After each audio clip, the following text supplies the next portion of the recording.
kusoo dhawaada studio Xoriyo barnaamijkan isaga ah waxa response gareeyay wakaalada fanka iyo filimada waa barnaamij kamid ah barnaamijyadii goosgooska ahaa ee aad ku barateen studio Xoriyo studio Xoriyo waxa marti inoogu ah dhalinyaro kala gedisan oo ka timid wadamo badan oo kala gedisan waxaan jecelahay bal dadka martida inoogu ah in aan bal dadka aan shacabka barno marka ugu horeyso waa tahay haddii aan ka bilaabo dhanka midig waxaa fadhida walaasheen Fadhiyo Cabdi Ismaaciil oo ka timid Sweden kusoo dhaweey studio Xoriyo waxaa ku xigo walaalkeen Cabdirashiid Xaaji Bare oo asagana ka yimid wadankaasi iyo Australia soo dhaweey waa tahay haddii aan hore u sii socdo waxaa asagana studio Xoriyo caawa marti inoogu ah walaalkeen Maxamed Jabuuti oo asagana wadankaasi Sweden ka yimid kusoo dhaweey waxaa sidoo kale studio Xoriyo caawa marti inoogu ah walaalkeen Bashiir Yuusuf oo xarigaasi hore inoogu yimid kusoo dhaweey waxaa asagana dhanka kala fadhiyo Mujaahid Sheikh Ibrahim Cabdallah oo asagana ka yimid wadankaasi Ingiriiska mudane Mujaahid kusoo dhaweey studio Xoriyo waa tahay haddii aad dhankaan ka soo bilaabo iyadana waxaa fadhiyo walaalkeen Cabdirashiid Xolaal oo asagana ka yimid wadankaasi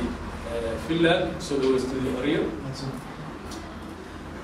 waxaa fadhiyo asagana walaalkeen Maxamed Cumar oo ka yimid xarigaasi Canada kusoo dhaweey waa tahay ayaan Maxamed Aadan oo Finland ka timid kusoo dhaweey ayaan studio Xoriyo waa tahay ugu dambeyntii waxaan soo dhaweynaynaa studio Xoriyo wuxuu ku leeyahay kusoo dhawow Xamse Shariif Maxamed oo la yikii waa tahay waxaan maleynayaa taariikh yaro gaaban inaad macnaha dhamaanteed heshaan caawa topiga aan ka hadli doono waxa uu yahay siyaasadda geeska Afrika gaar ahaan Ogaadenya haddaba haddii aan ka bilaabo waxaa inta badan saxaafadda iyo taariikhda dadka xigmadda u haya ama siyaasadda internetkooda waxay aad uga hadlaan inta badan siyaasadda geeska Afrika. Geeska Afrika markii la fiiriyo waxaa ka taagan buuq iyo qalalaaso iyo dagaalo inta badan waxaa loo aaneeyaa in ay qadiyadda Soomaalida reer Ogaadenya ay sal u tahay haddaba walaalkeen Bashiir Yuusuf maxaa loogu maleeyaa mar walba siyaasadda geeska Afrika marka laga hadlayo maxaa sal loogu dhigaa Ogaadenya maxay tahay ahmiyadda Ogaadenya kaliya loo saaray bismillaah ar-rahmaan ar-rahiim marka hore waxaan si guud u mahadcelinayaa daawadayaasha iyo kasoo qaybgalayaasha barnaamijkan si gaar ah waxaan ugu mahadcelinayaa studio Xoriyo fikirka iga ku aadan yani qodobkaas haddii aan ka hadlo si guud haddii geeska Afrika loo yidhaahdo xaaladiisu waa mid aan deganayn mar walbaba xaaladda geeska Afrika aan deganayna oo sii kala dardaran tahay meelo ay aadsanaysaa meelo sii kala gedisan bay leedahay haddaan marka sawir guud ka qaadano oo kale oo Suudaan ka soo bilowdo mashaqada Darfur ka taagan adeegto colaadda Ethiopia iyo Eritrea xuduudda dhexdeeda ee mataqaanaa 70,000 oo ka badan ay ku dhinteen ilaa haddana aan la xallin Ethiopia aysan ogolayn in la xalliyo mashaqada faraha ballaaran ee Soomaaliya ka taagan marka la fiirsato intaas oo dhan marka aad isu soo wargeyso iyo marxaladda Ogaadenya ay maanta marayso waxaad ku soo baxaysaa sawir guud oo ah geeska Afrika inuu yahay meel aan deganayn laga soo bilaabo ilaa dagaalkii labada adduunka wuxuu ahaa marka meel ay quwadihii caalamku isku hareereen isla markaasna sidii isu hareerkii iyo gacan isku saarkii u sii socdo si gaar haddaan marka ugu soo noqday yani specifically waxaa lagu ka hadashay ah yani Ogaadenya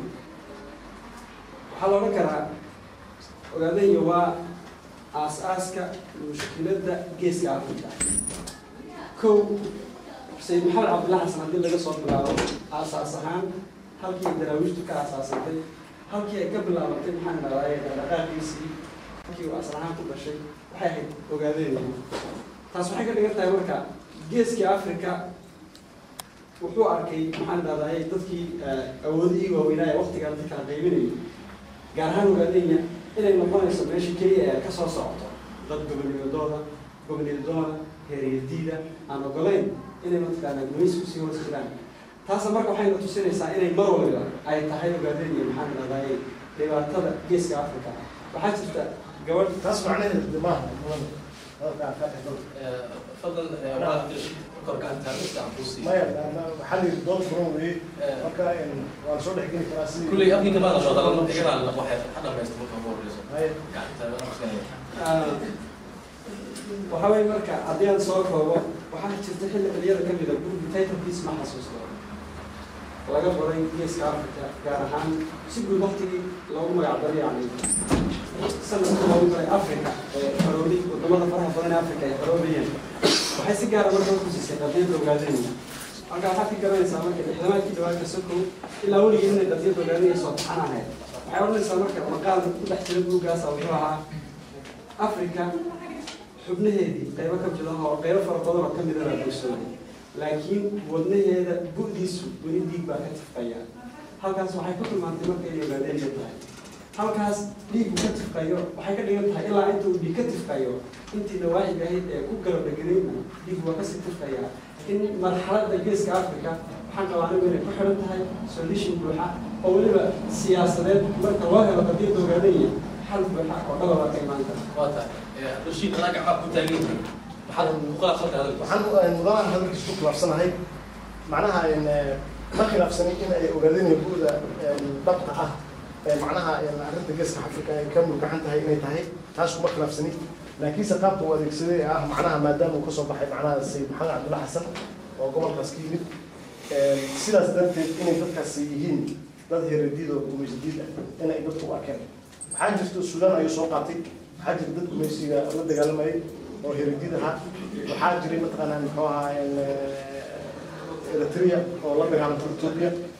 sodon sano muddo la dagaalamayay markii dambe xubno qaatay macnaheedu waxay tahay in dadkaas yihiin heeradiid marka waay uu focuska u saaray macnaha heeradiidka ah ogaadeen kaliya أنا ناس معناه إنه ما فسره صوت سيف عنه فسره صوت إن أوجدني هاي ماشي كليه حلقة هاي